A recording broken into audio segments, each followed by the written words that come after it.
दोस्तों अब हम शुरू करने वाले हैं monthly current affairs for BPSC और ये हम स्टार्ट कर रहे हैं जनवरी से। ठीक है, तो दोस्तों अब हम शुरू करने वाले हैं मंथली करंट अफेयर्स और monthly current affairs for BPSC and UPSC UPPSC दोनों में सेम ही है, यहीं से पढ़ना है, बस थोड़ा सा स्टेट स्पेसिफिक पढ़ना होगा। और लास्ट में आपको एक मैगज़ीन आएगी, वो तो पढ़नी ही पढ़नी है, ई दृष्टि घटना चक्र की। तो अब यहाँ से स्टार्ट करते हैं। सबसे पहला टॉपिक है एग्रीमेंट्स 2024 के। तो ये देख लेते हैं कि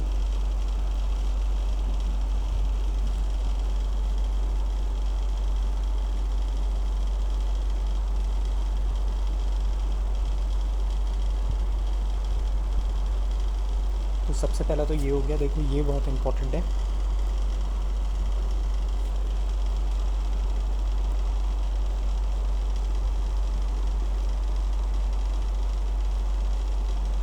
agreement between India and Russia, Kudankulam nuclear power plant. तो क्वेश्चन ऐसे आएगा कि recently India has signed a agreement with which country to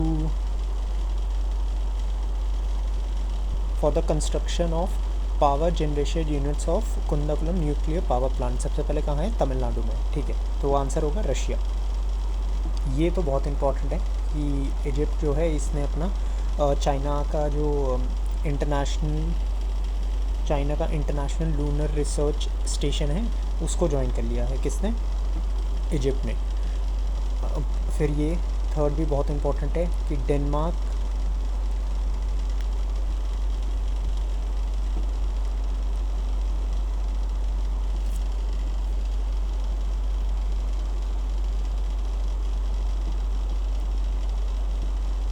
launches green fuel alliance with India to promote sustainable. तो यही आएगा स्ट्रेट फॉरवर्ड। किसने ग्रीन फ्यूल अलायंस लॉन्च किया है इंडिया के साथ? It's Denmark.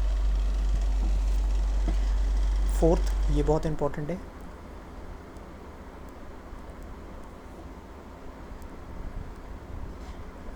World economic forum and Telangana government has launched world economic forum Telangana centre for industrial. Simply इसको याद रखना कि तो ये क्या है हमारा, इसमें देख लेना कि वर्ल्ड इकोनॉमिक फोरम और तेलंगाना गवर्नमेंट ने जो है ना वो लॉन्च किया है एक क्या बोलते हैं उसे, लॉन्च किया है centre for fourth industrial revolution. वो कहाँ पे है? तेलंगाना में है। किसके साथ तेलंगाना ने लॉन्च किया है? World economic forum.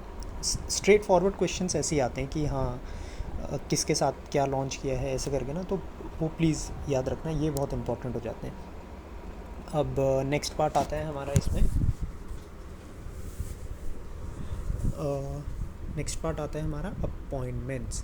तो सबसे पहला कि बहुत पूछता है, कोई भी स्टेट पीसीएस हो उसमें ज़रूर पूछेगा कि कौन सा नया प्रेसिडेंट या प्राइम मिनिस्टर किसी कंट्री का, और स्पेशली अगर कोई वुमेन प्राइम मिनिस्टर या प्रेसिडेंट बनी हो ना तो उसको तो बाय हार्ट रट लेना, बिल्कुल पूछ सकता है। और इस साल का एक और इम्पॉर्टेंट करंट अफेयर्स है, न्यूली अपॉइंटेड प्राइम मिनिस्टर हुआ है कहीं का, वो मैं आपको बताऊंगा अभी कहाँ का, वो भी बहुत इम्पॉर्टेंट है। ठीक है, तो इसमें स्टार्ट करते हैं। पहला,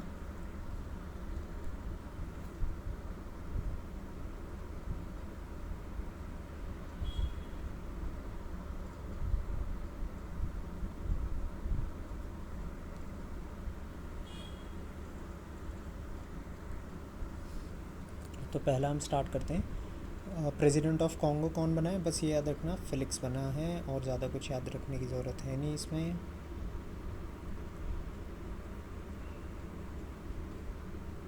कॉन्गो का कौन बना है?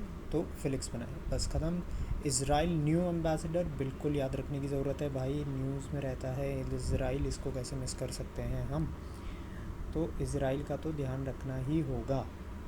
उसके बाद हमारा नेक्स्ट आ जाता है, ये छोड़ दो, ये भी हटा दो, chairman of 3 member appointed for the executive chairman of the national, new president of Taiwan. ठीक है, न्यू प्रेसिडेंट ऑफ ताइवान कर लो। इसकी लास्ट में ना एक लिस्ट या फिर एक वीडियो बना के मैं डाल दूँगा रिवीजन के लिए, वो ज़रूर देख लेना कि हाँ कौन कौन से यहाँ हुआ है। तो भूटान का नया प्राइम मिनिस्टर हुआ है, नेबरिंग कंट्री है, याद होना चाहिए, बस तोपगोय याद कर लो, तेशरिंग याद कर लोगे तो बहुत ही अच्छी बात है। तेशरिंग तोपगोय है हमारा। First women DGP of Maharashtra हमारे लिए ज़रूरी नहीं है बीपीएससी के लिए। India's new ambassador to the WTO, ये याद कर लेना। New ambassador to WTO Senthil Pandian C हुआ है हमारा। हाँ भाई ये बहुत इम्पोर्टेंट है।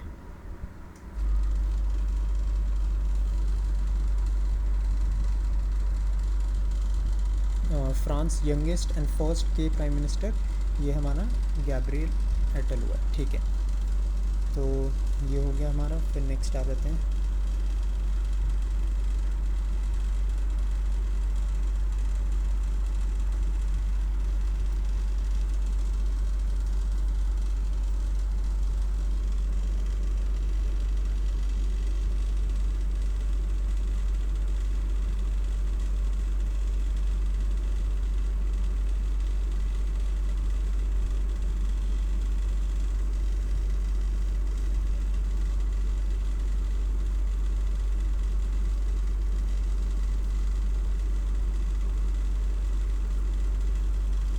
तो ये याद रखना, ये याद रहेगा।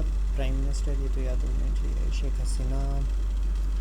उसके बाद आपको executive new board of directors of ये हटा दो। Hockey's India's new high performance director हटा दो। New president of international standardization executive director of ये हटा दो। New prime minister of Chad, याद रखना ही रखना है, ठीक है।